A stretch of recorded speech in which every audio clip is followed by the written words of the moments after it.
Assalamualaikum warahmatullahi wabarakatuh. Halo semuanya, kembali lagi bersama saya Vicky di channel Kepo Sejarah. Di video kali ini kita akan membahas sebuah film perang yang berjudul The Oos. Film perang Belanda Indonesia yang dirilis pada tahun 2021 ini disutradarai oleh Jim Taihuttu. Film yang berlatarkan suasana Hindia Belanda pasca terjadinya Perang Dunia Kedua ini mengisahkan tentang Johan de Vries, prajurit berusia 20 tahun dari Arsen yang dikirim ke Semarang, di mana tentara Belanda mengemban misi untuk mengembalikan perdamaian di tanah Hindia atau Indonesia. Film ini juga menceritakan tentang sosok Raymond Westerling, seorang pembunuh berdarah dingin yang melakukan pembantaian terhadap kurang lebih 4.000 rakyat Sulawesi. Bagaimana kisah selengkapnya? Baiklah, tanpa berlama-lama lagi, inilah rangkuman alur cerita film The Oos. Yuk kita mulai.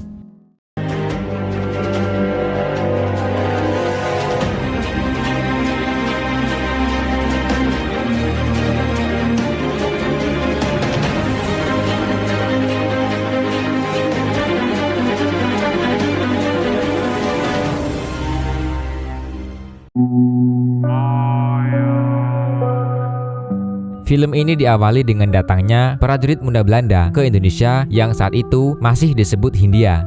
Tujuan mereka dikirim ke Indonesia adalah untuk menjalankan tugas menumpas pemberontakan yang ada di Indonesia. Salah satu prajurit bernama Johan de Vries adalah tokoh utama dalam film ini. Johan merupakan prajurit muda Belanda yang baru pertama kali menginjakkan kaki di tanah Hindia. Ia tampak masih kebingungan dengan suasana yang jauh berbeda dengan negaranya. Johan kemudian mendapatkan seorang kenalan yang bernama Matias. Saat tengah melakukan pendaftaran berkas, mereka berdua rupanya mendapatkan tugas di tempat yang sama, yakni Semarang. Pada malam harinya, semua prajurit berkumpul di sebuah aula untuk mendapatkan pengarahan tentang tugas yang harus mereka jalankan di Indonesia. Mayor Venders selaku pimpinan lalu maju ke podium untuk menyampaikan arahan. Dalam pidatonya, Mayor Venders menyambut hangat kedatangan para prajurit dan meminta mereka semua untuk membantu mewujudkan perdamaian di tanah Hindia atau Indonesia. Setelah sebelumnya, wilayah Indonesia sempat dikuasai oleh bangsa Jepang. Selain itu, Mayor Venders juga menyebut Soekarno adalah sosok pengecut, pemberontak, bahkan boneka Jepang. Mayor Venders berharap para prajurit yang hadir di sana dapat menjalankan tugas mereka dengan sebaik-baiknya. Keesokan harinya, Johan dan kawan-kawan segera berangkat menuju Semarang. Dalam perjalanan ke Semarang, Johan dan kawan-kawan melihat bagaimana kacaunya keadaan masyarakat Indonesia kala itu. Hingga akhirnya mereka pun sampai di Semarang. Kedatangan mereka disambut oleh komandan divisi bernama Mulder yang menjelaskan tentang peraturan-peraturan yang harus mereka taati. Dit is mijn kamp. Dit is een nieuw kamp, dus een schoon kamp. En jullie vanavond hard nodig hebben, want morgenochtend vroeg beginnen jullie in 3 groepen met patrouille. Setelah itu, mereka pun beristirahat di camp yang telah disiapkan. Pada malam harinya, Johan bertemu dengan seorang tentara yang sedang bertugas di pos. Mereka pun berbincang. Tentara itu ternyata sudah 3 bulan berada di sana. Namun, ia mengaku belum pernah sama sekali melihat pemberontak atau pejuang Indonesia. Ia juga mengatakan, konon pejuang Indonesia selalu datang di tengah malam, menembak dari arah semak-semak dan menghilang di tengah kegelapan malam. Keesokan harinya, mereka diperintahkan untuk berpatroli ke wilayah tersebut untuk menyusuri keberadaan para pemberontak. Di tengah perjalanan, Johan menanyakan perihal pemberontak kepada salah satu warga yang sedang bekerja. Namun, jawaban yang didapat justru nihil. Warga tersebut hanya menggeleng-gelengkan kepala. Perjalanan mereka pun dilanjutkan. Johan dan kawan-kawan akhirnya sampai di sebuah pemukiman penduduk. Johan kembali menanyakan perihal keberadaan pemberontak. Namun lagi-lagi jawaban yang didapatkan nihil. Warga di sana mengatakan bahwa tidak ada sosok mencurigakan atau pemberontak seperti yang sedang dicari oleh Johan dan kawan-kawan. Johan dan kawan-kawan lalu memutuskan untuk beristirahat sejenak di lokasi tersebut. Setelah itu, mereka pun kembali berpatroli dan melanjutkan perjalanan sampai di lahan perkebunan teh. Di sini, mereka bertemu dengan seorang tentara yang sedang bertugas. Mereka mengatakan telah 3 bulan berada di sana karena ditugaskan untuk menjaga perkebunan di lokasi tersebut. Tak lama kemudian, tiba-tiba terdengar suara tembakan dari luar. Johan lalu mendatangi sumber suara dan melihat seekor monyet yang telah mati akibat tembakan salah satu prajurit Belanda. Malam harinya, monyet yang telah mati itu pun dijadikan santapan makan malam. Keesokan harinya, Johan terbangun dari tidurnya dan mendengar suara kegaduhan di luar. Ia pun keluar dan mendapati seorang bocah yang sedang meminta pertolongan tentara Belanda. Ia bercerita bahwa desanya semalam didatangi segerombolan pemberontak.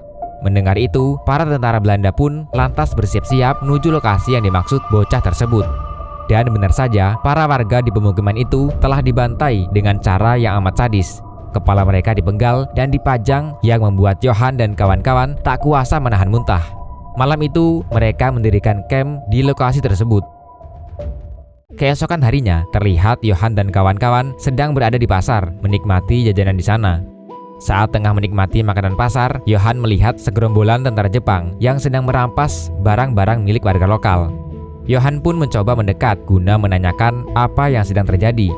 Bersamaan dengan itu, Kapten Westerling datang dengan mobilnya dan langsung menodongkan pistol ke arah komandan Jepang. Situasi pun menjadi tegang antara pasukan Jepang dan Belanda yang sama-sama menodongkan senjata. Hingga akhirnya komandan Jepang itu menyuruh pasukannya untuk menurunkan senjata saat tahu orang yang ada di hadapannya adalah Raymond Westerling. Setelah itu mereka pun pergi. Begitupun dengan Johan dan kawan-kawan yang juga pergi meninggalkan pasar guna kembali ke markas.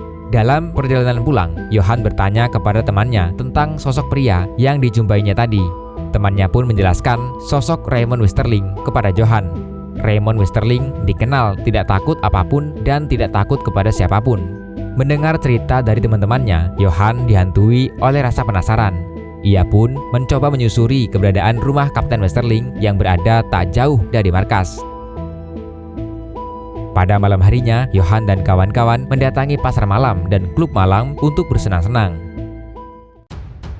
Keesokan harinya, Johan dan kawan-kawan mendapatkan tugas dari atasan mereka untuk melakukan patroli selama 3 hari di wilayah Kelewang Sawah. Mereka pun mulai menjalankan tugas dan berharap berhasil menangkap para pemberontak.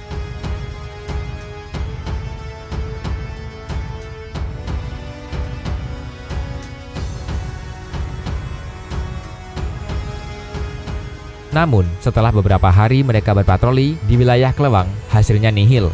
Mereka tidak menemukan adanya tanda-tanda keberadaan pemberontak di sana.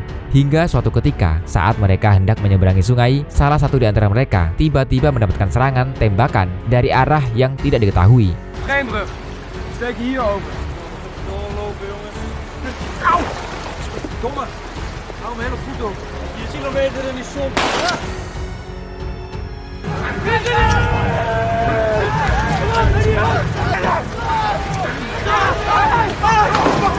Mereka pun panik dan kewalahan karena posisi musuh tidak terdeteksi. Sementara Kaiser, seorang tentara Belanda yang menjadi korban peristiwa tersebut, akhirnya tewas karena mendapat luka serius di bagian perut. Mereka kemudian kembali ke markas dan melakukan upacara pemakaman. Kapten Westerling juga hadir di pemakaman tersebut meskipun ia hanya melihat dari kejauhan. Johan dan lainnya merasa amat terpukul dengan kematian salah satu rekannya itu. Mereka pun menghabiskan waktu malam dengan mabuk-mabukan guna menghibur diri. Beberapa hari kemudian, pelaku yang menembak di sungai akhirnya tertangkap. Para tentara Belanda yang mengetahui hal itu pun merasa geram. Pejuang Indonesia itu hampir saja mati dihajar massa jika tidak dihentikan oleh sang komandan.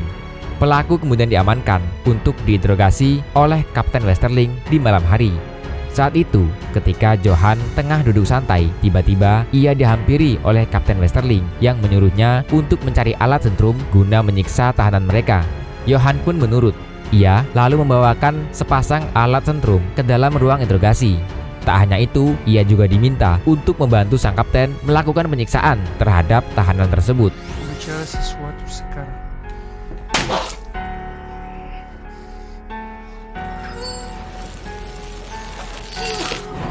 Bulan lalu adalah teman pemuda ini. Di mana teman-temanmu?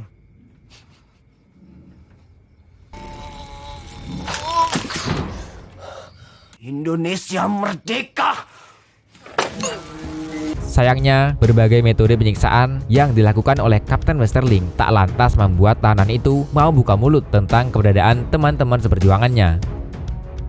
Suatu hari, saat Johan sedang berjaga di pos, tiba-tiba datang seorang lelaki tua yang mengaku memiliki informasi penting tentang gerombolan pemberontak dari Semarang. Pemberontak yang dimaksud orang itu tak lain adalah para pejuang kemerdekaan Indonesia. Ia pun kemudian dibawa masuk untuk dipertemukan dengan komandan. Lelaki tua itu lalu bercerita alasan ia melaporkan hal tersebut adalah karena kedua putrinya tengah disandra oleh gerombolan pemberontak yang dikenal dengan nama Pasukan Gagak Hitam. Sang komandan lalu menyuruh lelaki tua itu untuk menunjukkan peta lokasi rumahnya. Namun, saat lelaki tua itu memberitahukan lokasi rumahnya, sang komandan justru menolak membantu. Alasannya tak lain karena lokasi yang dimaksud amat berbahaya dan terlalu dekat dengan wilayah musuh.